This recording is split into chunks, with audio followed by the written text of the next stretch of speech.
প্রিয় গৌরবদা, কেমন আছো? আশা করি তুমি, কাকু কাকিমা, প্রিয়াঙ্কা দি এবং প্রেত কথা টিমের সবাই খুব ভালো আছো। অপেক্ষায় আছি তোমার সারপ্রাইজগুলোর জন্য, যা প্রেত কথা পরিবারের কাছে ক্রমশ প্রকাশ্য। পরপর সব অ্যানাউন্সমেন্ট হবে এই আশা নিয়ে আপাতত আমাদের প্রেত কথা পরিবারে নতুনদের জন্য আমার পরিচয় দিয়ে দিই। আমি সৌম্যদীপ বন্দ্যোপাধ্যায়, আসানসোল থেকে। প্রেত কথা পরিবার আমায় চেনে তরিৎ জেঠুর জামাই হিসেবে।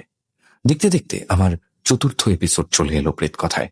আমার প্রথম ঘটনা প্রেতকথা স্পেশাল এপিসোড নাম্বার 443, যা আসামের বাংলোয় আমার মাসির সাথে ঘটেছিল, এবং সেটি প্রায় ৩ লক্ষ মানুষ। এছাড়া প্রেতকথার এপিসোড নাম্বার 494, যা দার্জিলিং ম্যাল রোডের হন্টেড হোটেলের ঘটনা ছিল, তা প্রায় ৪.৫ লক্ষ মানুষ। এবং এরপর প্রেতকথা এপিসোড 504, যা চন্দননগরের ২ বান্ধবী অলিভিয়া সানার ঘটনা, তা প্রায় ৩.৫ লক্ষ মানুষ। এবং প্রেতকথা লাইভ পডকাস্টে আমার খাটের তলায় পিশাচ থাকার ঘটনা ৫.৫ লক্ষ মানুষ শুনে এবং দেখে ফেলেছেন।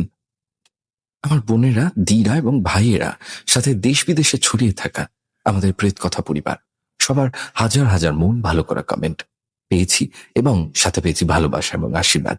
গৌরবদা, তোমার ঈশ্বর প্রদত্ত কণ্ঠ, এফার্টস এবং গোটা প্রেত কথা টিমের প্রেজেন্টেশন ছাড়া এসব সম্ভব হতো না। আজকের ভয়ঙ্কর এপিসোড তোমাদের জন্য অপেক্ষা করছে। পানাগড়ের রন্ডিহা মহাশ্মশানে একজন টোটো চালকের সাথে ঘটা একটি ঘটনা। তার কাছ থেকেই আমি ঘটনাটি সংগ্রহ করেছি, এবং ঘটনা শেষে বুঝতে পারবে কেন আমার মনে হয়েছে যে প্রেত কথা পরিবার এই ঘটনাটাকেও আপন করে নেবে আগের ঘটনাগুলির মতোই। আমার স্নেহের বুনুদের, দিদের এবং ভাইদের আবারও আজকের এপিসোড ডেডিকেট করলাম। ঘটনা কিন্তু এবার শুরু হচ্ছে। নামটা আমার মনে আছে নিশ্চয়ই, আমি সৌম্যদীপ। আমি কিন্তু গল্প শোনাই না, সত্যি সত্যি ভয় পাওয়াই। শুনে লাগলো তো ভয়, এদের হবে আচ্ছা লাগা। শুরু করছি আজকের ঘটনা, রন্ডিহা মহাশ্মশানে সেই রাত। কিরে, কথাটা কানে যাচ্ছে না? বললাম যে একটু নাচ দেখা। কলেজের এক সিনিয়র দাদার ধমক খেয়ে সুদীপ বলল, নাচ না মানে গান? ও, গান লাগবে তো আগে বলবি তো। এই, তোর ফোনে ওই ললিপপ লাগেলু গানটা চালাতো। আমাদের ছেলে ওর গান ছাড়া নাচে না। সিনিয়র দাদাটার কথা শুনে পাশের দাদাগুলো হো হো করে হেসে উঠল। সুদীপ তখনও বাকি 2 বন্ধুর সঙ্গে কাঁচুমাচু হয়ে দাঁড়িয়ে। সে বলল, না মানে সেটা নয়, আসলে আমি নাচ জানি না, তবে একটু আধটু গান জানি। গান গাইলে হবে? একটু আধটু না, পুরো গানটা গেয়ে শোনা, নাটক না করে শুরু কর। সুদীপ চোখ বন্ধ করে শুরু করল, হয়তো তোমারই জন্য হয়েছি প্রেমেই পণ্য। পুরো গান গাওয়ার পর যখন চোখ খুলল, দেখল দাদারা ওর দিকে হা করে তাকিয়ে আছে, আর 2জন দিদি ওদের পাশে এসে দাঁড়িয়েছে ততক্ষণে। মান্নাতের গানও বরাবরই ভালো গায়, তবে মানকর কলেজে বাংলা অনার্স নিয়ে ভর্তি হয়ে প্রথম দিনেই তাকে যে দাদাদের সামনে গান গাইতে হবে সেটা ভাবতে পারে। সুদীপ কিছু বলতেই যাচ্ছিল, ওকে এক প্রকার থামিয়েই এক দিদি দাদাদের উদ্দেশ্য করে বলল, শোন, তোরা জুনিয়রদের নিয়ে মস্করা না করে ক্লাসে চল। প্রবীর স্যারের ক্লাস আছে, মনে নেই? দাদাগুলো সুদীপের দিকে চেয়েছে চুপচাপ ক্লাসের দিকে চলে যেতেই দিদিটা বলল, তুমি তো বেশ ভালো গান গাও দেখছি। আমি পৌলমী মন্ডল, সেকেন্ড ইয়ার, আমাদের একই ডিপার্টমেন্ট। মাঝে মাঝে গান শুনবো, কিন্তু এখন আসি, হ্যাঁ, পরে আবার কথা হবে। ওরা চলে যেতেই সুদীপ বাকিদের সঙ্গে নিজের ক্লাসে চলে গেল। আসলে প্রথমেই অরিন্দম স্যারের ক্লাসের পর দ্বিতীয় ক্লাস শুরু হতে হাতে অনেকটাই সময় থাকায় সুদীপ আরো 2জনকে নিয়ে ক্যাম্পাসটা ঘুরছিল। আর ঠিক সেই সময় দাদারা ওদের দেখতে পেয়ে কাছে ডেকে ক্লাস নিতে শুরু করে। যাই হোক, এবার ক্লাসে ফিরে সুদীপ মনে মনে ভাবে, ভাগ্যিস পৌলমী বলে মেয়েটা এলো, নইলে আরো কত কি পরীক্ষা যে দিতে হতো ওকে সিনিয়র দাদাদের সামনে, তা কে জানে। সুদীপের কলেজের আজ 2য় দিন। বর্ধমান লোকাল ধরে মানকর স্টেশনে নেমে টোটোয় উঠে সে দেখে পৌলমী বলে মেয়েটি ওই টোটোতে বসে আছে। সুদীপকে দেখতেই পৌলমী বলল, এই যে, হয়তো তোমারই জন্য। তোমার নামটা কাল জানা হলো না। সুদীপ একটু লজ্জা পেয়ে বলল, সুদীপ নন্দী। ও বেশ, তা বাড়ি কোথায় তোমার? গান কোথায় শেখো? না না, আমি গান শিখি না, গান গাইতে ভালো লাগে আর কি। আপাতত আমি আছি দুর্গাপুরে। পৌলমী শুনে অবাক হয়ে বলল, আপাতত মানে? সুদীপ কিছুক্ষণ চুপ থেকে বলল, আসলে আমরা আগে থাকতাম নৈহাটিতে। আমাদের অনেক বড় পরিবার ছিল। একটা সাংসারিক অশান্তির পর আমাদের ভিটেমাটি ছেড়ে দুর্গাপুর চলে আসতে হয়। এখানে বাবা একটা স্পঞ্জ আয়রন কারখানায় সামান্য মাইনের চাকরি করে। কোন রকম একটা ভাড়া বাড়িতে আমরা 3 জন থাকতাম। মায়ের ব্লাড ক্যান্সার ধরা পড়লো, তারপর নৈহাটি জমি বাড়ির অংশ সব বিক্রি করে টাকা জোগাড় করে মায়ের চিকিৎসা চালাচ্ছিলাম। তবে টাকার অভাবে ভালো চিকিৎসা না পেয়ে মা মারা যায়। আমি তখন সবে মাধ্যমিক দিয়েছি। এখন আমরা দুজনই ভাড়া বাড়িতে কোনো রকমে আছি আর কি। বাবার শুনেছি উলুবেরিয়া ট্রান্সফার হতে পারে, দুর্গাপুরের কারখানা নাকি বন্ধ হয়ে যাবে, আর তখন কিছু জনকে ওরা ওদের সে কারখানায় চাকরি দেবে। তাই আপাতত এখানে থাকা আর কি। পৌলমী কিছু কথা বলতে যাচ্ছিল, তখনই টোটো ব্রেক কষল কলেজের সামনে। ক্লাসের দিকে যেতে যেতে পৌলমী বলল, গানটা ছেড়ো না, তোমার দারুণ গানের গলা। আমি গান শেখাই, দরকার হলে আমি শেখাবো। ছুটির সময় দাঁড়াবে, একসাথে ফিরবো। সুদীপ মুচকিয়ে হেসে সম্মতি জানাতেই ওরা দুজন নিজেদের ক্লাসে চলে যায়। ফেরার সময় সুদীপ অপেক্ষা করে পৌলমীর জন্য। সেদিন একসাথে ট্রেনে যেতে যেতে সুদীপ কথায় কথায় জানতে পারে পৌলমী পানাগড়ের প্রয়াগপুরে থাকে। খুব ছোট বয়সে বাবাকে হারিয়েছে। এখন মাকে নিয়েই তার ছোট্ট পৃথিবী। তার মা পানাগড়ে একটি বাড়িতে রান্নার কাজ করে, আর সাথে পৌলমী গান শিখিয়ে কিছু রোজগার করে। কোন রকমে ওদের দিন চলে যায় আর কি। যাই হোক, সেদিন বাড়ি ফিরে সুদীপ সারাক্ষণ পৌলমীকে নিয়েই ভেবেছে। বহুদিন পর তার জীবনে এমন কেউ এসেছে যে তার সুখ দুঃখ ভাগ করে নিচ্ছে।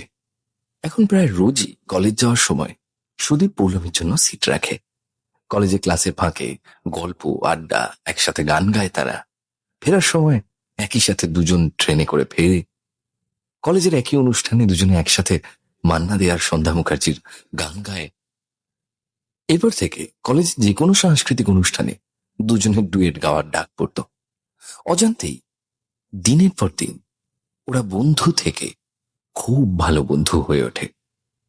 আর বছর ঘুরতে না ঘুরতেই বন্ধুত্ব প্রেমে পরিণত হয়। এভাবে সবই ঠিক চলছিল, কিন্তু হঠাৎ একদিন সুদীপ ওকে না জানিয়ে কলেজে আসে না। পৌলমী ফোন করে সুদীপকে, কিন্তু প্রান্ত থেকে সুদীপ বলে যে, আমি না কিছুদিন কলেজ আসবো না পৌলমী। আসলে বাবার কাজটা আর নেই, কারখানা বন্ধ হয়ে গেছে। সাথে উলুবেরিয়ার কারখানায় ওরা বাবাকে ট্রান্সফার করেনি। বাবা খুব ভেঙে পড়েছে পৌলমী। আমি কিছু কাজ খুঁজছি। দুর্গাপুরে সিটি সেন্টারে একটা রেস্টুরেন্টে ওয়েটারের চাকরির সন্ধান পেয়েছি, আর যাবো কথা বলতে। আমি এখন রাখি। সুদীপের কথা শুনে পৌলমীর ভীষণ মন খারাপ হয়। সারাদিন তার একটুও মন বসেনি ক্লাসে। সুদীপ কয়েকদিন কলেজে আসা বন্ধ করে দেয়। ফোনেও সেভাবে কথা বলে না। একদিন সকালে সুদীপের ফোন পেয়ে পৌলমী জানতে পারে ওর বাবা 2 দিন হলো হার্ট ফেল করে মারা গেছেন। কাজ হারিয়ে টাকা পয়সার অভাবে ওর বাবা ভীষণ ভেঙে পড়েছিল। তাই হয়তো এভাবে অসময়ে চলে যেতে হলো। আত্মীয়দের সঙ্গে সম্পর্ক না থাকায় কলেজের কিছু বন্ধু আর বাবার সাথে কারখানায় কাজ করা কয়েকজন শ্রমিকদের নিয়ে সুদীপ বাবার শেষকৃত্য সম্পন্ন করে। বাবা চলে যাওয়ার পর সুদীপ জানতে পারে বাবা সেরকম কিছু রেখে যেতে পারেন। সামান্য মাইনের সবটাই ঘর ভাড়া, খাওয়া দাওয়া আর সুদীপের পড়াশোনার খরচে চলে যেত। সুদীপ পৌলমীকে জানায় সে আর পড়াশোনা করবে না। সেকেন্ড ইয়ারে কলেজ ড্রপ আউট হয় সে। পৌলমী অনেক ভাবনা চিন্তা করে ডিসিশন নেয় তারা বিয়ে করবে। মায়ের অনুমতি পেয়ে সুদীপকে সব জানাতেই সুদীপ প্রথমে একেবারেই রাজি হয় না। সুদীপের চালচুলো কিছু নেই, বিয়ে করে খাওয়াবে সেই টাকা নেই, কি করে ওই বিয়েতে রাজি হয়? তবু অনেক বোঝানোর পর সুদীপ বিয়ের প্রস্তাবে রাজি হয় এবং দুর্গাপুর ছেড়ে পাকাপাকি ভাবে হবু শ্বশুর বাড়িতে চলে আসে। বাবার মারা যাবার কদিন পরে বিয়ে করতেই সুদীপের মোটেই ভালো লাগছিল না। তবে কঠিন পরিস্থিতিতে মানুষের যখন দেওয়ালে পিঠ থেকে যায়, অস্তিত্বের প্রশ্ন ওঠে, তখন সামাজিক নিয়মকানুন গৌণ হয়ে যায়। পানাগড়ে আসার একদিন বাদেই পানাগড় বাজারের একটি কালী মন্দিরে মায়ের আশীর্বাদ মাথায় নিয়ে ওদের বিয়ে হয়।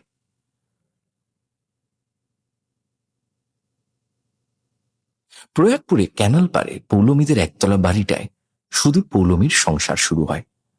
বাড়িটা খানিকটা স্কুল বাড়ির মতো। ঢুকেই একদিকে লোহার গ্রিল বসানো সরু বারান্দা, যেখানে রান্না বান্না হয়, আর অপরদিকে পাশাপাশি দুটো বেডরুম। বাড়ির দরজা দিয়ে বাইরে বেরিয়ে পিছন দিকে সেপারেট একটা বাথরুম। বাড়ির ভিতর দিয়ে ছাদে যাওয়ার সিঁড়ি। বাড়িটার পিছন দিকেই বাইরের দেওয়ালে ঠেস দিয়ে একটা মই রাখা আছে, যা বেয়ে ছাদে ওঠা যায় কোনো দরকার পড়লে। যদিও মা বা মেয়ে কেউই মই ব্যবহার করে ছাদে ওঠে না। ওদের ওই জায়গাটা সুদীপের খুব পছন্দ হয়। প্রাকৃতিক সৌন্দর্যে ভরপুর, তাছাড়া বাড়ির সামনেই ডিভিসির ক্যানালে দামোদরের জল বইছে। পৌলমী কলেজ থেকে ফেরার পর সুদীপকে নিয়ে ক্যানাল পারে বিকেলটা কাটায়। ওদের পরম শান্তির জায়গা তখন ওটা। এছাড়া দুজনে কখনো কখনো ক্যানাল পারে কালী মন্দির বা শ্মশান কালী মন্দিরেও যায়। দক্ষিণেশ্বরের মন্দিরের আদলে তৈরি মন্দিরটা ভীষণ জাগ্রত স্থানীয়দের কাছে। যাই হোক, কিছুদিন যেতেই শাশুড়ি মায়ের প্রস্তাবে এবং সাহায্যে সুদীপ একটা টোটো কিনতে রাজি হয়। পানাগড় বাজারে একটা শোরুম থেকে ফাইন্যান্স নিয়ে সুদীপ টোটো কেনে। প্রাথমিক বড় অঙ্কের টাকা শাশুড়ি মা দিলেও সুদীপ ঠিক করে রোজগারের থেকে মাসে মাসে টোটোর ইএমআই চুকিয়ে দেবে এবং সাথে অল্প কিছু টাকা প্রতি মাসে শাশুড়ি মাকে ঋণ শোধ করে ফেলবে। শিক্ষিত ছেলে প্রথম প্রথম একটু দ্বিধাবোধ করলেও সংসারের চাপে, সংসারের কথা ভেবে সে পুরো দমে টোটো চালানোয় মন দেয়। পৌলমীর লক্ষ্য ছিল কলেজ পাশ করে গানের ক্লাসের পাশাপাশি বাংলা টিউশন পড়াবে।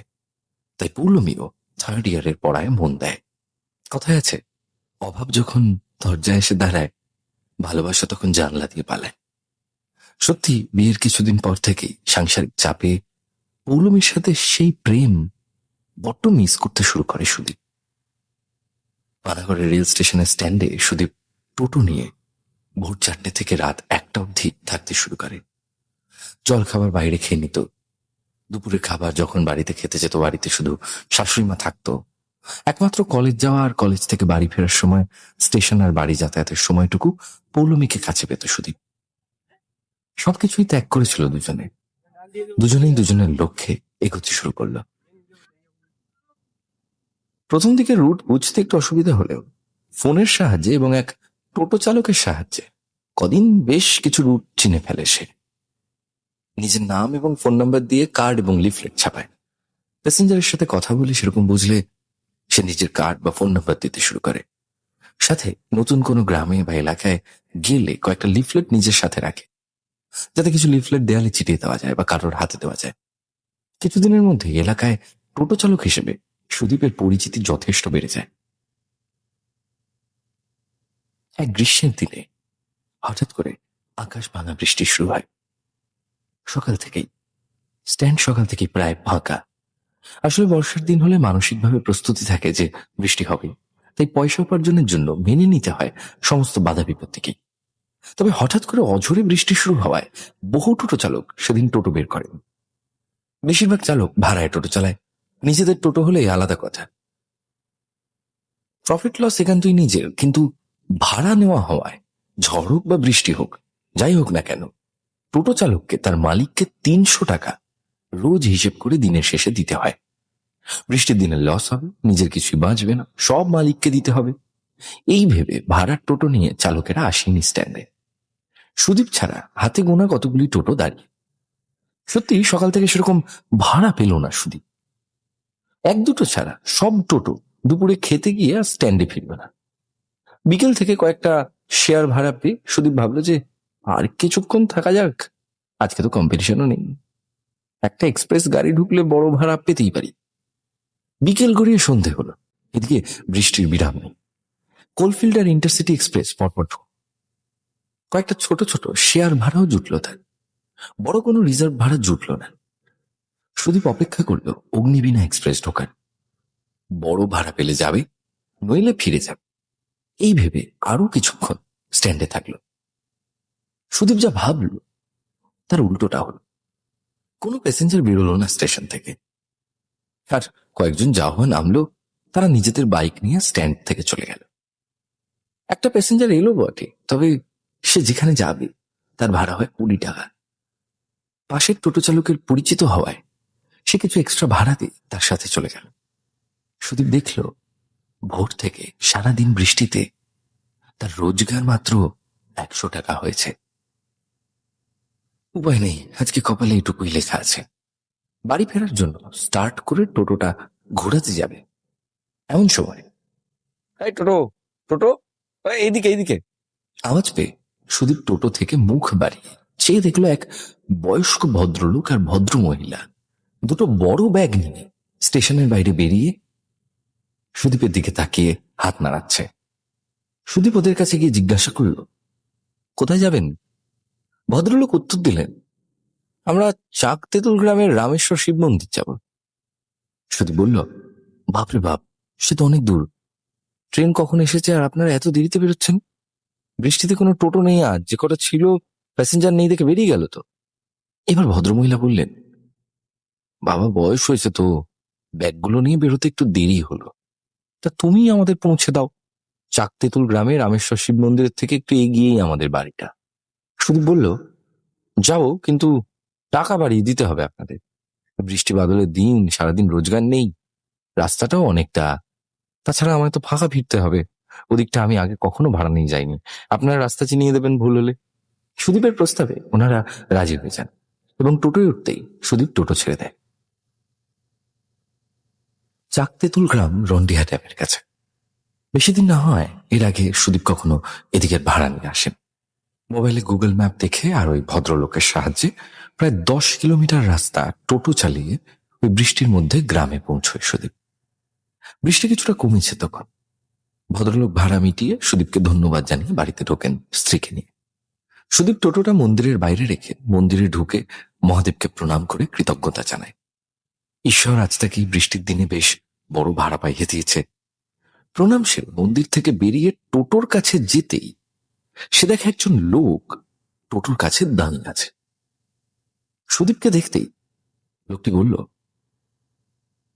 ভাই, গ্রামের ভিতরে আমার বাড়ি, তুমি একটু চলো না, বড় বিপদে পড়েছি, রন্দিহা ড্যাম যেতে হবে। সুদীপ শুনে বলে, আরে না না, এটা স্টেশনের টোটো, আমি আপনাদের গ্রামের একজনকে ছাড়তে এসেছিলাম, এখন বাড়ি ফিরতে হবে আমাকে, অনেকটা যেতে হবে, সেই প্রয়াগপুরে। আবহাওয়ার অবস্থা দেখেছেন তো, বাড়ি ফিরতে পারলে পাচ্ছি, আপনি অন্য টোটো দেখুন না, তাছাড়া এই বৃষ্টিতে এখন ড্যামে গিয়ে কি করবেন?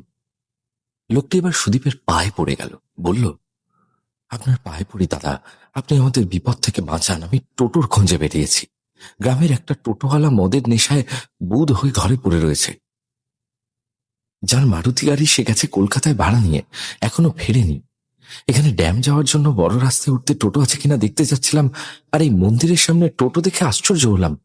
মহাদেবী আপনাকে পাঠিয়েছেন, আপনি যা চাইবেন তাই ভাড়া দেব, আপনি চলুন দাদা। সুদীপ শুনে বলল, আচ্ছা কি হয়েছে বলবেন তো? কি বিপদ এত রাত্রিবেলা এই বৃষ্টিতে ড্যামে কি জন্য যাবেন? লোকটি বলল, আমার বোনকে ভূতে পেয়েছে, তাকে সামলানো যাচ্ছে না, দড়ি বেঁধে রাখতে হয়েছে ঘরে, আমার বউ আর মা তাকে পাহারা দিচ্ছে। এই অবস্থায় আমার বোনকে বাঁচাতে পারে লালটু খেপা। রন্ডিহা ড্যামের শ্মশানে তান্ত্রিক লালটু খেপার আশ্রম, ওখানে বোনকে নিয়ে যেতে হবে, আপনি চলুন দয়া করে, আমার হাতে বেশি সময় নেই। সুদীপ কি বলবে বুঝতে পারছে না। জীবনে এসব কোনোদিন শোনেন, বিশ্বাসও করেন, আর কল্পনাতেও আসেন যে এসব তার সাথে আজকে একের পর এক হয়ে চলেছে। ও দাদা, লোকটার গলায় শুনে সম্বিত ফিরল সুদীপের। লোকটিকে টোটোর ভিতরে বসি চাক তেঁতুল গ্রামের একেবারে ভিতরে গেল সে। মন্দির থেকে অনেকটা রাস্তা যাওয়ার পর লোককে একটি বাড়ির সামনে টোটো থামাতে বলল। বেশ কয়েকজন বাড়ির সামনে ছাতা মাথায় দাঁড়িয়ে আছে। লোকটি ঘরে ঢুকতেই ঘরের ভিতর থেকে এক মহিলা কণ্ঠে চিৎকার শুনতে পেল সুদীপ, ছেড়ে দে আমায়, কোথায় নিয়ে যাবি? আমি কোথাও যাব না, এখানেই থাকবো। কিছুক্ষণ সব চুপ থাকার পর শুরু হলো ধস্তাধস্তির আওয়াজ। অনবরত কেউ যেন থালা বাসন ছুঁড়ছে। সুদীপ টোটো থেকে নেমে এবার ঘরের ভিতর উঁকি দিতেই দেখল লোকটি আর একজন মহিলা, সম্ভবত উনি ওনার স্ত্রী, দুজন মিলে অজ্ঞান থাকা একটি মহিলাকে দড়ি দিয়ে বেঁধে ধরে ধরে নিয়ে আসছে বাইরের দিকে।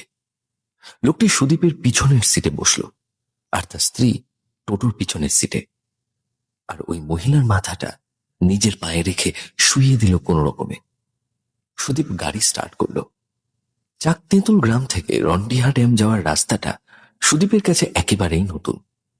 মোরামের রাস্তা, আর রাস্তার দুপাশে গাছ ছাড়া কিছু নেই। টোটো চার্জ অনেকটাই কমে গেছে, তাই ধীর গতিতে টোটো চালাতে হচ্ছে। বৃষ্টি অনেকটাই কমে গেছে, তবে মোবাইল ইন্টারনেট বড্ড স্লো। লোকটির দেখানো পথে সুদীপ চলেছে টোটো নিয়ে। বেশি দূর না, মাত্র 2.5 কিলোমিটারের মতো পথ। তবে ওই রকম একজন মানুষ টোটোতে শুয়ে থাকায় ভীষণ অস্বস্তি হচ্ছিল সুদীপের। 1 কিলোমিটারের মতো রাস্তা পেরোনোর পর সুদীপের টোটো রাস্তায় প্রায় কাত হয়ে গেল। সুদীপ বুঝল শুয়ে থাকা মেয়েটির এবার জ্ঞান ফিরেছে। সুদীপ টোটো থামিয়ে দিল আর পিছন ঘুরে টোটোর ভিতরে লাগানো হালকা আলোয় দেখল মেয়েটির হাত পা বেঁকে যাচ্ছে, আর তার গায়ে যেন আলাদাই শক্তি। দুজন মিলে ওকে ধরে রাখতে পারছে না। মেয়েটি ছটফট করতে করতে হঠাৎ করে এক সময় স্থির হয়ে গেল আর তাকালো সুদীপের দিকে। মেয়েটার চোখের দিকে সুদীপ তাকিয়ে আছে। সাথে সাথে সুদীপ ওর চোখটা নামিয়ে নিল। টকটকে লাল চোখে মেয়েটি স্থিরভাবে তাকিয়ে আছে সুদীপের দিকে। এই দৃশ্য দেখে সুদীপের গলা তখন শুকিয়ে কাঠ। মেয়েটি হঠাৎ বিভৎসভাবে হাসতে শুরু করলো। দাদা বৌদি মিলে ধরে ওকে চুপ করাতে পারছে না। টোটোটা পুরো কাঁপছে। মেয়েটা এবার সুদীপের দিকে তাকিয়ে ভারী গলায় বলল, কে রে তুই? তুই কোথায় নিয়ে যাচ্ছিস আমায়? নামা আমাকে বলছি, তোকে শেষ করে দেব, দেখবি। সুদীপ ভয় ওদিকে না দেখে এবার টোটো স্টার্ট দিয়ে চলতে শুরু করলো। মেয়েটি এক নাগাড়ে ভারী গলায় বলে যাচ্ছে, ছাড় আমায়, আমি বাড়ি যাব। যে গলায় মেয়েটি বাড়িতে কথা বলছিল, এই যেন সেই মেয়ে নয়। ওদিকে মন না দিয়ে টোটোর স্পিড কিছুটা বাড়িয়ে নিল সুদীপ। সুদীপ টোটোর হেডলাইটের আলোয় দেখল কিছুটা দূরে দুটো নেড়ি কুকুর রাস্তার ধারে বসে কিছু একটা টেনে ছিঁড়ে খাচ্ছে। টোটোটা আসতে দেখেই দূর থেকেই শুরু হলো তাদের চিৎকার। একটা বড় হাড় নিয়ে কাড়াকাড়ি করতে থাকা কুকুর দুটো পিছু নিল টোটোর। কুকুরগুলো যেন আরো কর্কশ ভাবে ডাকতে শুরু করলো। সুদীপ ধীরে ধীরে টোটো চালাতে লাগলো। মেয়েটিকে দেখে দুটো কুকুর টোটোর দুদিকে ভীষণ চিৎকার করছে আর ছুটছে। সুদীপ কি করবে বুঝে উঠতে পারছে না। এই বুঝি কুকুরগুলো ঝাঁপিয়ে পড়ে টোটোর ভিতরে। টোটোর সাথে ছুটতে ছুটতে মুখ দিয়ে বিকট চিৎকার করছে ওরা। কুকুরের এমন হিংস্র ভাব এর আগে সুদীপ দেখেনি। হঠাৎ করে মেয়েটা টোটো থেকে ঝাঁপ দিল বাম দিকের কুকুরটার গায়ে। সুদীপ সাথে সাথে একটা ব্রেক কষল। মেয়েটা হাত দিয়ে কুকুরটার কান টেনে ধরতেই কুকুরটা কুঁই কুঁই আওয়াজ করে ব্যথায় ছটফট করতে লাগলো। আরেকটা কুকুর তা দেখে দূর থেকে চিৎকার করছে। ভয়ে কাছে ঘেঁষছে না মেয়েটির। এবার মেয়েটা ওকে সরিয়ে আরেকটা কুকুরের দিকে এগিয়ে যেতেই কুকুরটা দৌড় দিল। টোটো থেকে নেমে দাদা বৌদি ছুটে গিয়ে মেয়েটিকে দড়ি দিয়ে বেঁধে কোনো রকমে আবার টোটোয় নিয়ে এসে বসালো। মেয়েটি টোটোর কাছে এসে আবার সুদীপের দিকে তাকিয়ে বলল, তোকে আমি শেষ করব, দেখ। তুই আমার শেষ করবি বলে এসেছিস তো, তুই নিজেই শেষ হবি। সুদীপ ভয়ে টোটো ছেড়ে রাস্তায় দাঁড়িয়ে গেল। ওর তখন মনে হচ্ছে আর একটু এগোবে না। মানুষের সাথে লড়াই করা যায়, তবে চোখের সামনে অদৃশ্য শক্তি যখন মানুষে ভর করে কথা বলছে, তখন কিছু আর করার নেই। লোকটি অনেক কাকুতি মিনতি করায় সুদীপ কোন রকমে বাকিটা পথ টোটো চালিয়ে পৌঁছে গেল রন্ডিহা শ্মশানে। বৃষ্টিতে দামোদরের জলের স্রোত অনেক বেশি। রাতের বেলা অত সামনে দামোদর নদীর ওই রূপ দেখে এমনিতেই ভয় লাগবে। তার উপর চারিদিক শুনশান, কোনো জনপ্রাণী নেই ওরা ছাড়া। লোকটা এবার মেয়েটিকে নামাতে গেলে মেয়েটি কিছুতেই গাড়ি থেকে নামে না। বৌদিকে নখের আঁচড় দিয়ে কেটে বহু জায়গায় রক্ত বের করেছে সে। সুদীপকে লোকটি বলল ভিতরে গিয়ে লালটু খ্যাপাকে সব জানাতে। সুদীপ মোবাইলের ফ্ল্যাশ লাইট জেলে আশ্রমের গেট দিয়ে ঢুকল। বড় বড় করে লেখা তান্ত্রিক লালটু খ্যাপার ত্রিনাথ মহাশ্মশান, চাক তেঁতুল রন্ডিহা পানাগড়। সেরকম কোনো আলো নেই, দূরে আলো দেখা যাচ্ছে। আশ্রমের ভিতর ঢুকতে সুদীপ দেখল চারিদিকে প্রচুর মূর্তি, বিশেষ করে অদ্ভুত সব মূর্তি। দেখে মনে হলো ভূত প্রেতের সাধনা হয়। কিছুটা এগিয়ে কাউকে দেখতে পেল না সুদীপ। তারপর জোরে বলল, কেউ কি আছেন? আমরা বড় বিপদে পড়ে এসেছি, একটু আসুন না। কাউকে দেখা গেল না। এবার লালটু বাবু, ও লালটু বাবু বলে হাঁক দিতেই একটা ঘরের ভিতর আলো জ্বলে উঠল। সাথে সাথে ভেতর হতে ধেয়ে এলো অশ্রাব্য ভাষায় গালিগালাজ। সুদীপ দেখল দরজা ঠেলে দীর্ঘদেহী এক পাতলা ছিপছিপে সাধক বেরিয়ে আসছেন। যতটুকু দেখা যাচ্ছে ঘরের মধ্যে একটা খাট আর কিছু জিনিসপত্র আছে। খাটের ডিজাইনটা ভারী অদ্ভুত। খাটের মাথার দিকটা কালো রঙের, ডিজাইনটা হুবহু নারায়ণের পঞ্চনাগের মতো। সুদীপের সামনে এসে যিনি দাঁড়িয়েছেন তার খালি গা, কোমরের নিচে পরনে লাল ধুতি, বুকে পাঁজরগুলো গোনা যাচ্ছে। মাথায় চুল ভীষণ কম, মাঝখানে টাক পড়ে গেছে, তবে মাথার দুদিকে চুল বেড়ে আছে। আবার অশ্রাব্য ভাষায় কথা বলে তিনি সুদীপকে বললেন, তো আমার নাম ধরে ডাকলি? এত বড় সাহস তোর? এতে কি করছিস তুই এখানে? ভয় ডর নাই নাকি?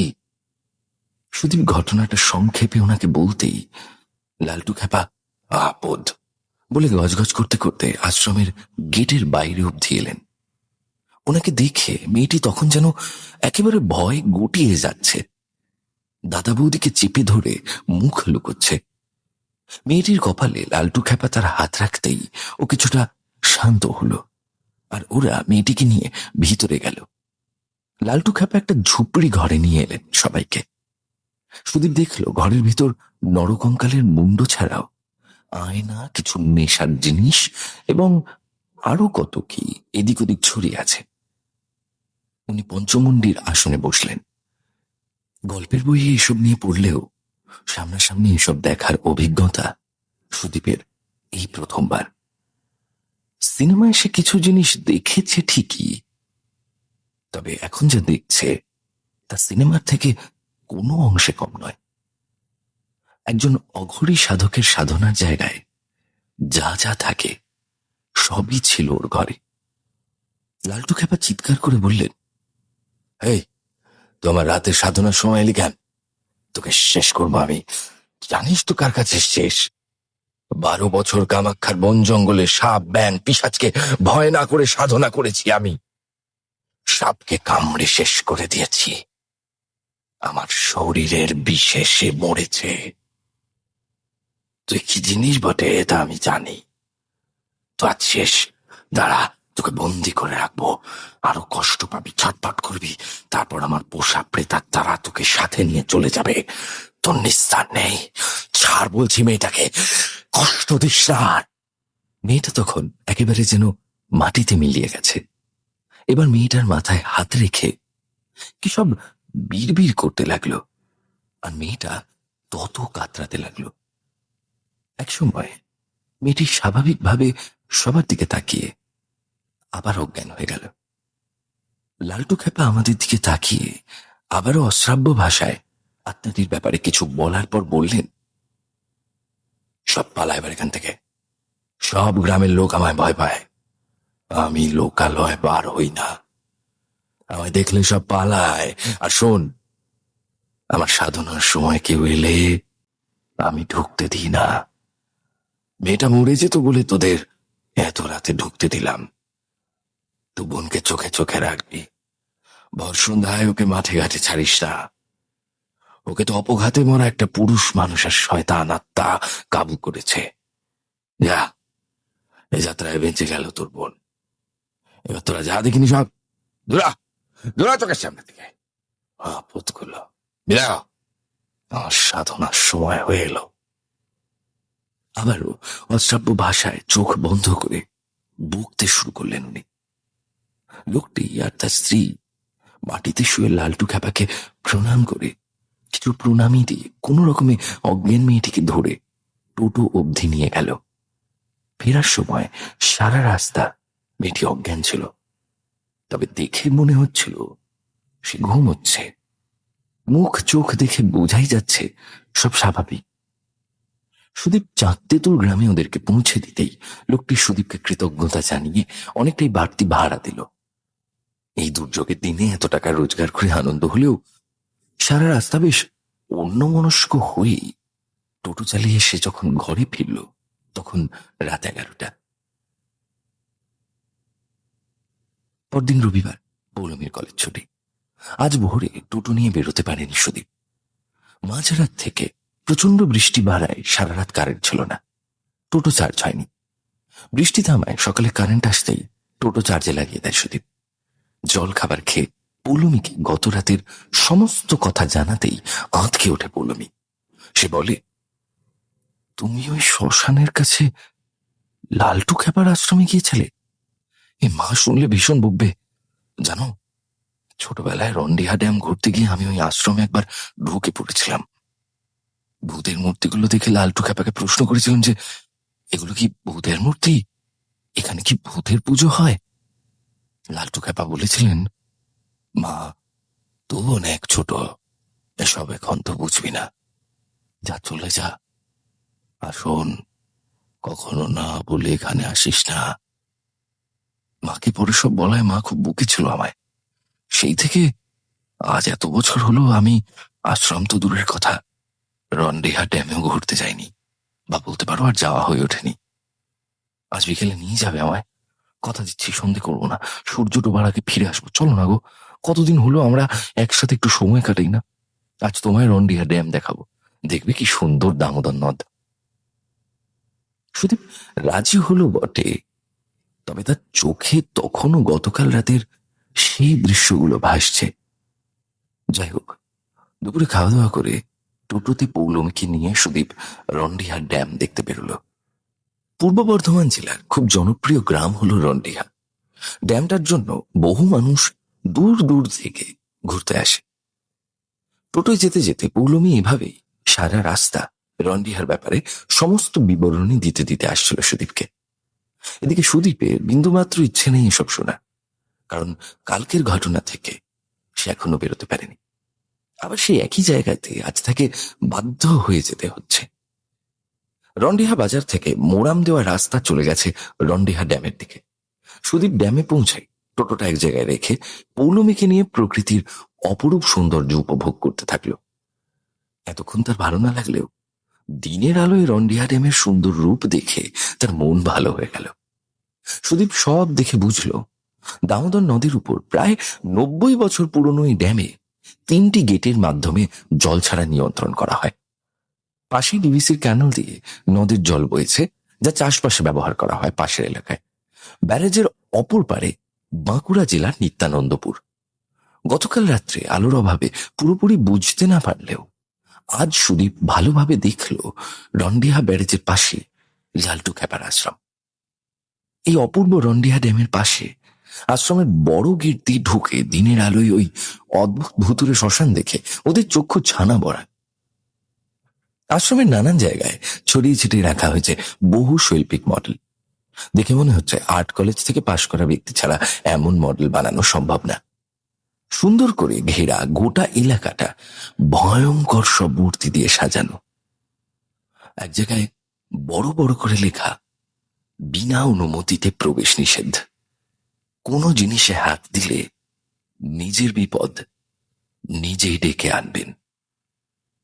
বিভিন্ন মূর্তি যেমন মহাকাল, ভৈরব, সাপ, বিভিন্ন বড় বড় সরীসৃপ প্রাণী, অদ্ভুত কিছু প্রাণী, বিচিত্র কিছু স্ট্রাকচার, রাক্ষস, ভূতের সব মূর্তি গোটা শ্মশান জুড়ে।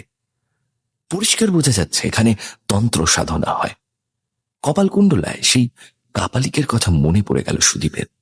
তবে সে কোনো নবকুমার নয় যে কাপালিকের ক্রোধ থেকে মুক্ত করতে পারবে নিজেকে আর পৌলমীকে। একটু ভয় পেয়ে ফিরে যেতে চেয়ে সে বলল, আলো থাকতে থাকতে চলো, লালটু খেপা দেখে ফেললে বিপদ। পৌলমী শুনতে নারাজ। সে খুঁটিয়ে খুঁটিয়ে সব দেখে চলেছে। আশ্রমের পাশে কালী মন্দিরের পূজারীর সঙ্গে কথা বলে সুদীপ। সেই পূজারী কথায় কথায় জানান তার চাঁদতেতুল গ্রামেই বাড়ি। তার বাবারাও নাকি এই তান্ত্রিককে দেখেছে। সুদীপ তাকে লালটু খেপার ব্যাপারে জিজ্ঞাসা করায় তিনি জানান, লালটু খেপার আনুমানিক বয়স 90-এর কাছাকাছি। অবিভক্ত বর্ধমানের এক বিত্তশালী পরিবারে এই লালটু খ্যাপার জন্ম। তার পুরো নাম ছিল লালটু গাঙ্গুলি। তিনি বিবাহিত ছিলেন, যদিও তার স্ত্রী কম বয়সেই মারা যান। পরিবার বলতে এখন রয়েছে তার এক ছেলে, যে মাঝে মধ্যে আশ্রমে আসে। কামাখ্যায় গিয়ে লালটু খ্যাপা দীর্ঘ 12 বছর সাধনা করে ফিরে আসেন। অগরী তান্ত্রিক তিনি প্রেত পিশাচ সাধনা করেন এবং অল্প অল্প করে এই আশ্রম গড়ে তোলেন লালটু খ্যাপা। বর্ধমান পানাগড়ের কিছু শিল্পপতি তার আশীর্বাদে সাফল্য পায়। মুখের ভাষা তার ভীষণ খারাপ, অশ্রাব্য গালিগালাজ সারাদিন করতে থাকেন এবং মনের দিক থেকে ভীষণ ভালো মানুষ তিনি। তন্ত্র দিয়ে বান মারা, বশীকরণ, বাড়ির ক্ষতি করলে আর ভূতে ধরলে তা ভালো করে দেন। বহু লোকের উপকার করেছেন তিনি। শ্মশানে বহু প্রেতাত্মারা মুক্তি পায় তার হাত ধরে। বহু মানুষ বলে লালটু খ্যাপা নাকি আশ্চর্য ক্ষমতা বলে দামোদর নদ পারাপার করেন রাতের অন্ধকারে। সব শুনতে শুনতে সুদীপ ভাবল, অনেকের কাছে এটা গল্প মনে হলেও গত রাতে সে নিজে দেখেছে লালটু খ্যাপার ক্ষমতা। হঠাৎ তার মনে পড়ল, পৌলমীকে তো দেখা যাচ্ছে না। এদিকে প্রায় সন্ধ্যা হয়ে এসেছে। শ্মশানের চারপাশ আর আশ্রমের মূর্তিগুলোর কাছে খুঁজেও তাকে না পেয়ে অবশেষে সেই ঝুপড়ির কাছে যেতেই সুদীপ দেখল পৌলমী ভিতরে ঢুকে কি যেন করছে। সুদীপকে দেখে পৌলমী ঘাবড়ে যায়। একটু অপ্রস্তুত হয়ে তাড়াতাড়ি বেরিয়ে আসে ঝুপড়ি থেকে। লালটু খ্যাপার ভয় দেখে সুদীপ বলে, এখানে কি করছিলে? এটা লালটু খ্যাপার সাধনার জায়গা, উনি দেখে ফেললে বিপদ। আবার আমায় দেখলে তো রেগে যে কি করবেন তা ঠিক নেই। শিগগির চলো, সন্ধ্যা হয়ে। পৌলমীকে দেখে তার ভীষণ অন্যমনস্ক মনে হলো। দুজনে যখন ফিরছে, তারা দেখে লালটু খ্যাপা কোনো এক ভক্তের সাথে দূরে আশ্রমের এক প্রান্তে দাঁড়িয়ে কিছু কথা বলছেন। বাড়ি ফেরার পথে সারা রাস্তা সুদীপ লালটু খ্যাপাকে নিয়ে অজানা সব কথাগুলো বললেও পৌলমী একেবারে চুপ করেছিল। একটাও কথা বলেনি সে। সেদিন রাত্রে বাথরুম যাওয়ার জন্য সুদীপ বিছানা ছেড়ে উঠতেই দেখে পাশে পৌলমী নেই। বুঝতে পারে বাথরুম গিয়ে থাকবে হয়তো। মিনিট 10 বিছানায় শুয়ে অপেক্ষা করার পরেও পৌলমী আসছে না দেখে সুদীপ বাথরুমে যাওয়ার জন্য বেরোয়। গিয়ে দেখে বাইরে যাওয়ার দরজাটা হাট করে খোলা।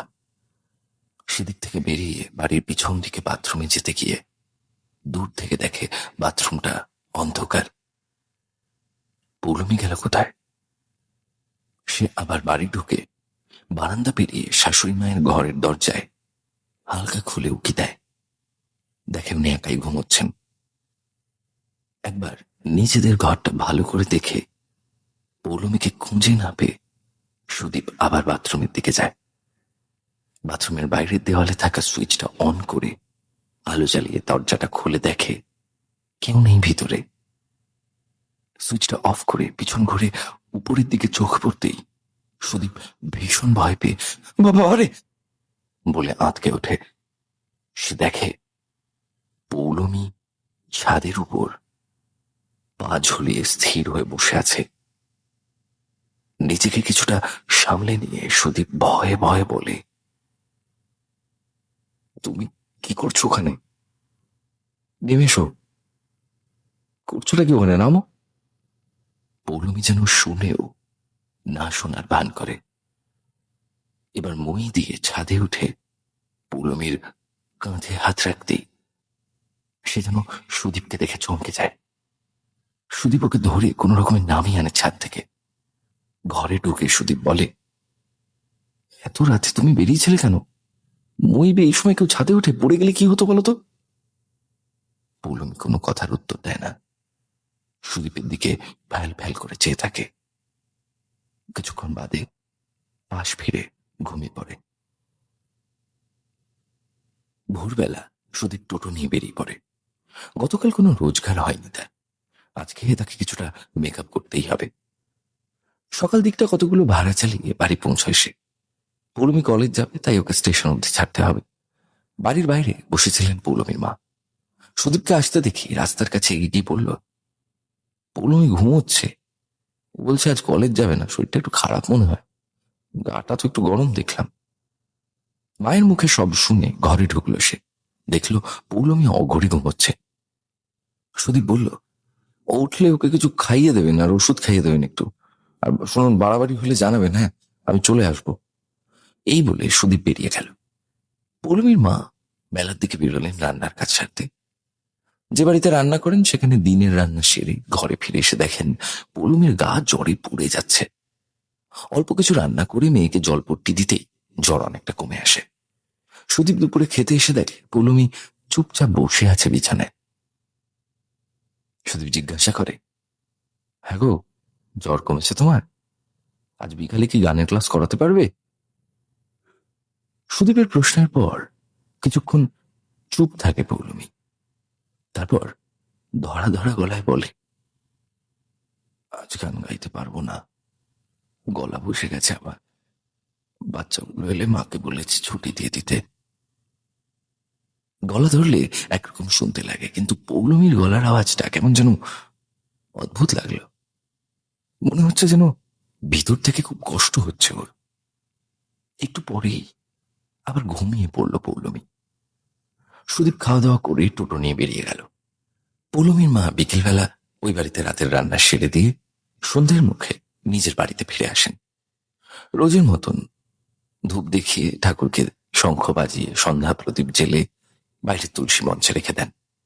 পৌলমী ঘুমোচ্ছে দেখে তিনি রাতের রান্নার জন্য বারান্দায় বসে বটিতে তরকারি কাটতে থাকেন। একটু বাদে তিনি দেখেন পৌলমী ঘুম থেকে উঠে তন্ন তন্ন করে তার ঘরে কি যেন খুঁজছে। একবার ড্রেসিং টেবিলের ড্রয়ার খুলছে, কখনো বা বিছানার তোষকের তলায় দেখছে। মেয়ে উঠেছে দেখে তিনি বারান্দা থেকেই জিজ্ঞাসা করলেন, ঘুম ভাঙল রে মা? শরীরটা একটু ঠিক লাগছে তো? একটু গরম চা দিই তোকে? মায়ের কথার উত্তর না দিয়ে পৌলমী তখন হাসি মুখে সুদীপের প্যান্টের পকেট থেকে সিগারেটের প্যাকেটটা বের করে দেখতে থাকে। এবার প্যাকেট থেকে একটা সিগারেট বার করে সে উদ্ভ্রান্তের মতো ঘরটা থেকে বেরিয়ে আসে। বারান্দায় কিছুক্ষণ এটা সেটা দেখে মায়ের ঘরে ঢুকে কিছু খুঁজতে গিয়ে সেটা না পেয়ে হঠাৎই দরজা দিয়ে বাইরে বেরিয়ে যায়। মেয়ের কাণ্ড দেখে কিছু বুঝে ওঠার আগেই উনি পৌলমীর পিছন পিছন গিয়ে দেখেন তুলসী মঞ্চে রাখা প্রদীপটার শিখা থেকে আগুন নিয়ে নিজের মুখে ধরা সিগারেটটা জ্বালিয়ে নিল পৌলমী। মেয়েকে জ্বলন্ত সিগারেটে একবার টান দিয়ে ধোঁয়া ছাড়তে দেখেই রেগে চিৎকার করে বললে, এ কি অলক্ষণে কাজ করছিস তুই? ছাড় ঠাকুরের প্রদীপটা, চলে আয় এদিকে। মেয়ে শুনছে না দেখে সামনে গিয়ে প্রদীপটা নামিয়ে মেয়ের হাত থেকে সিগারেটটা ধরে ফেলে দিতেই পৌলমীর মুখ চোখ লাল হয়ে গেল। ওর দু চোখে যেন আগুন জ্বলছে তখন। হঠাৎ করে ঘরে ঢুকে পৌলমী বারান্দার মেঝেতে নামানো তরকারি কাটার বটিটা হাতে নিয়ে বাইরে বেরিয়ে মায়ের দিকে তেড়ে যায়। মেয়েকে কষিয়ে এক চড় মারতেই তার হাত থেকে বটিটা পড়ে যায় আর সেও মেঝেতে লুটিয়ে পড়ে, সাথে সাথে জ্ঞান হারায়। জলের ঝাপটা দিয়ে জ্ঞান ফেরালে পৌলমী বোবার মতো চুপ করে তার মায়ের দিকে ফ্যাল ফ্যাল করে চেয়ে থাকে। অনেক চেষ্টা করেও পৌলমীর মুখ দিয়ে কোনো আওয়াজ বের হয় না। ভিতর থেকে সে যেন অনেক কিছু বলতে চাইছে, তবু তার মুখ দিয়ে যেন কোনো আওয়াজ বেরোচ্ছে না। আবারও বিছানায় শুয়ে ঘুমিয়ে পড়ে সে। রাত করে সুদীপ ঘরে ফিরলে তাকে কিছুই না জানিয়ে সন্ধ্যার ঘটনাটা তার শাশুড়ি পুরোপুরি চেপে যায়। পরদিন সকাল সকাল পৌলমীর মা রান্নার কাজে বেরিয়ে যান। যে বাড়িতে তিনি রান্না করেন সে বাড়ির সবাই দুপুরের ট্রেন ধরবে বলে পুরী যাবে বলে একটু সকাল করেই তাকে কাজে আসতে বলা হয়েছিল। পৌলমীকে একা বাড়িতে রেখে সুদীপ সকালের দিকে টোটো চালায়নি। পৌলমী আরো দুর্বল হয়ে পড়ায় সুদীপ এলাকার একজন ডাক্তারকে বাড়ি নিয়ে আসেন। ডাক্তারবাবু জানান এটা ভাইরাল ফিভার, তাই বড়জোর আরো একদিন হয়তো থাকতে পারে। জ্বরের কিছু ওষুধ এবং ভিটামিন ক্যাপসুল দিয়ে উনি চলে যান। শাশুড়ি মা বিকেলের দিকে ফিরে আসার পর সুদীপ টোটো নিয়ে বেরিয়ে যায়। পৌলমীর মা বাড়ি ফিরে একটু বিশ্রাম নিয়ে সন্ধ্যাবেলা নিজের ঘরে বসে টিভি দেখছিলেন। এমন সময় পাশের ঘর থেকে পৌলমী বেরিয়ে এসে বারান্দায় এসে দাঁড়ায়। হা করে সে তাকিয়ে থাকে মায়ের দিকে। উনি লক্ষ্য করেন মেয়ের চাহনিটা কেমন যেন অন্যরকম। উনি বলেন, কি হয়েছে মা? অমন করে কি দেখছিস আমায়? কিছু বানিয়ে দেবো তোর জন্য, কিছু খাবি? পৌলমী ধরা ধরা গলায় গম্ভীর মুখে বলে, আমার খুব খিদে পেয়েছে, আজ মাংস খাবো। বহুদিন মাংস খাইনি। যাও, মাংস নিয়ে এসো আমার জন্য। অনেক মাংস আনবে, অনেক। আমি অনেক মাংস খাবো, কম যেন না পারে। পৌলমী আবার পিছন ঘুরে নিজের ঘরের দিকে যেতে গিয়ে থমকে দাঁড়ায়। আবার পিছন ঘুরে দমদম করে পা ফেলে ওর মায়ের সামনে এসে দাঁড়িয়ে রিমোটের সুইচ টিপে টিভিটা বন্ধ করে একটু ভারী গলায় বলে, বলছি না আমি অনেক মাংস খাবো, কতদিন খাইনি, কথা কি কানে যাচ্ছে না? মেয়ের মুখ চোখ লাল হতে দেখে ওর মা ভয়ে, এই তো নিয়ে আসছি এক্ষুনি বলে বেরিয়ে যান। বাজার থেকে ফিরে রান্না সেরে মেয়েকে খেতে ডাকেন। মেয়ে ঘুমোচ্ছে তখনও। টিভি চালিয়ে নিজের ঘরে শুয়ে শুয়ে টিভি দেখতে থাকেন উনি। কিছুক্ষণ বাদে একটা খচখচ আওয়াজ পেয়ে বারান্দায় বেরিয়ে দেখেন পৌলমী বারান্দার মেঝেতে বসে ভাতের হাঁড়িতে হাত ঢুকিয়ে ভাত খাচ্ছে, আর কড়াই থেকে 2 হাত ধরে মাংস খেয়ে নিচ্ছে। চারিদিকে গায়ে মুরগির মাংসের ঝোল গড়িয়ে পড়ছে দেখে ঘেন্নায় উনি বললেন, এ বাবা, কেমন করে খাচ্ছিস? সব এটো করে দিলি রে, আমরাও তো খাবো। উনি মেয়ের কাছ থেকে খাবারটা সরিয়ে কড়াইয়ের কিছু মাংস বাটিতে তুলে রাখেন জামাইয়ের জন্য, আর একটা থালায় মেয়ের জন্য খাবার বাড়তে থাকেন। থালায় ওইটুকু খাবার পেয়ে পৌলমী ভীষণ রেগে গিয়ে খাবার শুদ্ধ থালাটা ছুঁড়ে ফেলে আর অকথ্য ভাষায় গালিগালাজ শুরু করে। যে মেয়ে সারা জীবন কোনো খারাপ কথা বলেনি, তার মুখ থেকে এভাবে গালিগালাজ শুনে কেঁদে ফেলেন তিনি। মুখে আনা যাবে না এমন কিছু গাল বন্ধ করে রেগে গিয়ে মুখের উপর দরজা লাগিয়ে শুয়ে পড়ে পৌলমী। রাত্রিবেলা সুদীপ বাড়ি ফিরতেই মায়ের কাছে দুদিনের সমস্ত ঘটনা শুনে ভীষণ রেগে যায়। সুদীপ ঠিক করে কালই এই ব্যাপারে পৌলমীর সঙ্গে কথা বলবে। খাওয়া দাওয়া করে ঘরে ঢুকে দেখে তার স্ত্রী মরার মতো ঘুমোচ্ছে। সেও গিয়ে ওর পাশে শুয়ে পড়ে। ভোর রাতের দিকে হঠাৎ একটা ঝনঝন শব্দে ঘুম ভেঙে যায় সুদীপের। বারান্দা থেকে শব্দটা পেয়েছে সে, যেন কোনো বাসন মেঝেতে পড়ছে। বিছানা ছাড়তেই সে লক্ষ্য করে তার পাশে পৌলমী নেই। সুদীপ ধীর পায়ে বারান্দার দিকে এগিয়ে যায়। একটু সামনে যেতেই দেখে পৌলমী পিছন ঘুরে মেঝেতে বসে ঝুঁকে আছে। ওর সামনে যেতেই সুদীপ যা দেখে তাতে ওর সারা শরীর থরথর করে কাঁপতে থাকে। সে দেখে পৌলমী তখন সুদীপের খাওয়া মাংসের বাটি থেকে উচ্ছিষ্ট হাড়গোড় চিবিয়ে চিবিয়ে খাচ্ছে। পৈশাচিক ভাবে চিকেনের লেগ পিসে ফেলে দেওয়া হাড়টা ধরে চিবোচ্ছে আর মুখে বিভিন্ন আওয়াজ করছে। সুদীপ কাঁদো কাঁদো গলায় বলে, কি করছো তুমি? সুদীপের গলা পেয়ে পৌলমী মাংসের হাড়গুলো নিয়ে দেয়ালের দিকে পিছিয়ে যায়। সুদীপ দেখে পৌলমীর মুখ থেকে চোখ দুটো যেন ঠিকরে বেরিয়ে আসছে। ওর কাছে গিয়ে বাটিটা ছিনিয়ে নিতেই এক ধাক্কায় সুদীপকে ঠেলে ফেলে দেয় সে। চেপে বসে সুদীপের উপর 2 হাত দিয়ে পৌলমী সুদীপের টুটি চেপে ধরে। উফ, কি পৈশাচিক ক্ষমতা তার গায়ে! পুরুষালী কণ্ঠে পৌলমী চিৎকার করে বলে, আমায় মাংস খেতে দিবি না তুই? তখন বুড়িটা দিল না, আর এখন তুই এসেছিস, তোকে মেরে ফেলবো আমি। বলেছিলাম না তোকে শেষ করে দেব? সেদিন পারেনি, তবে আজ তোরা সব মরবি। বিভৎস আওয়াজ শুনে পৌলমীর মায়ের ঘুম ভেঙে যায়। উনি কোন রকমে পৌলমীকে ধরে টেনে তোলেন। সুদীপ এবার তার শাশুড়ির সাহায্যে পৌলমীকে জোরে ধাক্কা দিয়ে ওদের ঘরে ঢুকিয়ে বাইরে থেকে দরজায় ছিটকিনি লাগিয়ে দেয়।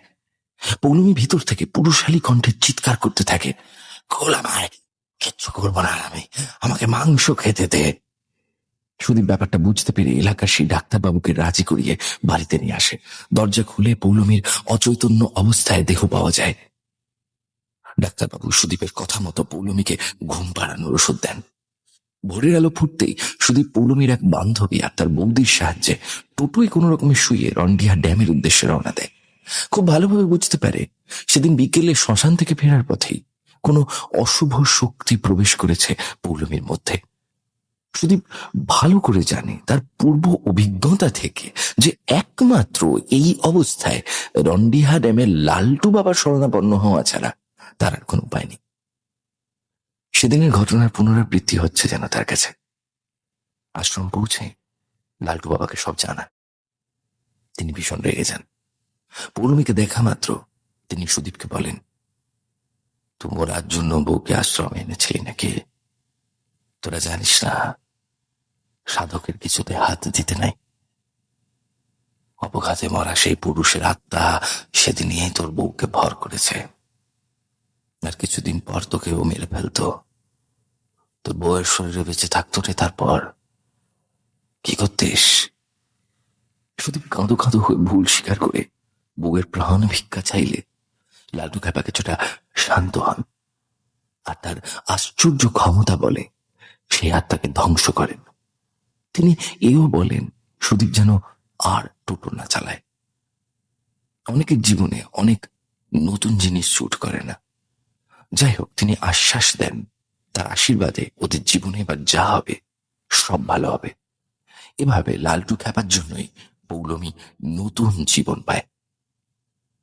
লালটু খ্যাপার আশীর্বাদে আজ সুদীপ পৌলমী দুজনেই ভালো আছে। 2 বছর আগে ওরা পানাগড়ের বাড়ি বিক্রি করে মাকে নিয়ে পাকাপাকি ভাবে কলকাতায় চলে আসে। পৌলমী কলকাতার মহিলা পরিচালিত একটি গানের দলে যোগ দেয়। সুদীপ শিয়ালদহ LIC অফিসে গাড়ি চালায়। গত 21শে জুন যোগিনী একাদশীর দিনে তান্ত্রিক লালটু খ্যাপা পরলোক গমন করেন। লালটু খ্যাপা শ্রাদ্ধ শান্তির দিনে সুদীপ পৌলমী দুজনেই আশ্রমে এসেছিল। আশেপাশের গ্রামের বহু লোকজন লালটু খ্যাপার শ্রাদ্ধানুষ্ঠানে কীর্তন এবং নাম গানে অংশ নেয়। এছাড়া আশেপাশের এলাকায় সবাইকে নিয়ে ভান্ডার দেওয়া হয়। সুদীপ পৌলমীর মতো কত কত মানুষের উপকার করেছেন তিনি। সুদীপ বাড়ি ফিরে ডিসিশন নেয় তাদের জীবনে ঘটায় সত্য ঘটনা আমার মাধ্যমে প্রেত কথায় তুলে ধরবে। প্রেত কথা পরিবারের সকলে মিলে আমরা তান্ত্রিক লালটু খ্যাপার আত্মার শান্তি কামনা করি। পানাগড়ের রন্ডিহা ড্যামের প্রাণ লালটু খ্যাপা আর নেই ঠিকই, তবে রয়ে গেছে তার প্রতিষ্ঠা করা ত্রিনাথ মহাশ্মশান, আর রয়ে যাবে তার উদ্যোগে তৈরি করা অত বড় আশ্রম, বিভিন্ন অদ্ভুত মূর্তি। এগুলোর মধ্যেই হয়তো তিনি চিরকাল বেঁচে থাকবেন রন্ডিহাবাসীর হৃদয়। ওম শান্তি। শুক্রবার এবং রবিবারের রাত মানেই ভয় পাওয়ার রাত উইথ গৌরব। সম্পূর্ণ ঘটনাটি পড়ার পর অনেকক্ষণ চুপচাপ ছিলাম। তার কারণ এত সুন্দর একটি ঘটনা আমরা শুনলাম, এবং আমার মনে হয় আপনারাও শুনলেন, যে ঘটনা আমরা বারবার শুনতে চাই। এই ঘটনাটা যদি 2-3বারও আমরা শুনি তাহলেও মনে হবে না যে ঘটনাটা আগে শুনে নিয়েছি। এত সুন্দর একটি ঘটনা, এবং সৌম্যদীপকে অশেষ ধন্যবাদ আমাদেরকে এত সুন্দর একটি ঘটনা দেওয়ার জন্য। এবং লালটু খ্যাপার আশ্রমও তো আমরা ইন্টারনেটে সার্চ করে এখন দেখে নিতে পারি, এবং আমি কিন্তু ছবিগুলো পাঠিয়ে দিচ্ছি আপনাদেরকে আমাদের প্রেত কথার হোয়াটসঅ্যাপ চ্যানেলে। সৌম্যদীপকে আমি আরো ঘটনা পাঠানোর কথা বলবো। আশা করছি সৌম্যদীপ ওর ফ্যামিলির সবাই খুব ভালো আছে, তরিৎ জেঠু খুব ভালো আছে। এবং আজকে আমি চলে যাব এই মুহূর্তে শাউট আউট সেকশনে। তার আগে একবার আপনাদেরকে মনে করিয়ে দিই আমাদের প্রেত কথায় ঘটনা পাঠানোর জন্য কি করবেন না। ঘটনা পাঠানোর জন্য মেল করুন pretkotha@gmail.com, অথবা প্রেত কথার ফেসবুক পেজ ইনবক্সে লিখে পাঠান ঘটনা। সমস্ত লিঙ্ক দেওয়া রয়েছে ডেসক্রিপশন সেকশনে, সেখান থেকে আমাদেরকে খুঁজে পাওয়া খুবই সহজ। কমেন্ট করেছেন শুভম প্রামাণিক, বৃষ্টি দলুই আমাদের মধ্যে রয়েছেন, শ্রীময়ী দেবনাথ, সুশান্ত দাস আমাদের মধ্যে কমেন্ট করেছেন, মৌমিতা ঘোষ লিখছেন খুব ভালো লাগছে শুনতে, লিখছেন অনেক অপেক্ষা করছিলাম, পরিবারের সবাই খুব ভালো লাগে শুনতে। সৌর্যদীপ রয় আমাদের মধ্যে রয়েছেন। পাখি চৌধুরী লিখছেন দাদা প্রেত কথা একটা নেশা, ভালোবাসার প্রেত কথা। থ্যাংক ইউ, দারুণ 6টা ঘটনা। মন্দিরা গুরুং লিখছেন। আমাদের মধ্যে কমেন্টে রয়েছেন ঝুম্পা বিশ্বাস, লিখেছেন চলে এলাম ঘটনা শুনতে, খুব ভালো লাগলো, ধন্যবাদ দাদা ভাই। আমাদের মধ্যে রয়েছেন পূজা ঘোষ, লিখছেন কাল রাত্রে ঘুমিয়ে পড়েছিলাম, ঘটনাটা শুনতে পারিনি, এখন ঘটনার সময় আর দেখতে এলাম, অনেক বড় ঘটনা। এছাড়াও আমাদের মধ্যে সোনালী মজুমদার কমেন্ট করেছেন, অরুণিমা দত্ত, সঙ্গীতা দাস সঙ্গীতা আমাদের মধ্যে রয়েছেন, পুষ্পেন্দু প্রিয়াঙ্কা দাস লিখছেন দারুণ হয়েছে 6টি ঘটনাই কমেন্ট করেছেন। লিভিং উইথ সানি বানি আমাদের মধ্যে রয়েছেন। আবিদুল হক লিখছেন বাহ দারুণ একটি এপিসোড শুনলাম, শুরু থেকে শেষ পর্যন্ত দারুণ উপভোগ করলাম, ধন্যবাদ, রবিবারের এপিসোডের অপেক্ষায় রইলাম। রবিবার আজকের এপিসোড আপনাদের কেমন লেগেছে এটাও কিন্তু কমেন্ট করে আপনারা আমাদেরকে জানাবেন, এবং তার পাশাপাশি আপনারা কিন্তু আমাদের ফেসবুক পেজে গিয়েও আপনাদের ফিডব্যাক দেবেন, ঘটনা কেমন লাগছে, ভালো লাগলেও জানাবেন, খারাপ লাগলেও জানাবেন, এবং তার পাশাপাশি আমাদের যে হোয়াটসঅ্যাপ চ্যানেল সেটি জয়েন করবেন। এই চ্যানেলটিকে সাবস্ক্রাইব করতে ভুলবেন না। প্রত্যেক শুক্রবার এবং রবিবার ঠিক রাত 10টার সময় প্রেত কথার অফিসিয়াল ইউটিউব চ্যানেল এবং রাত 11টায় স্পটিফাইতে প্রেত কথার এপিসোড আসতে থাকে। এখানে গল্প নয়, ঘটনা শোনানো হয়।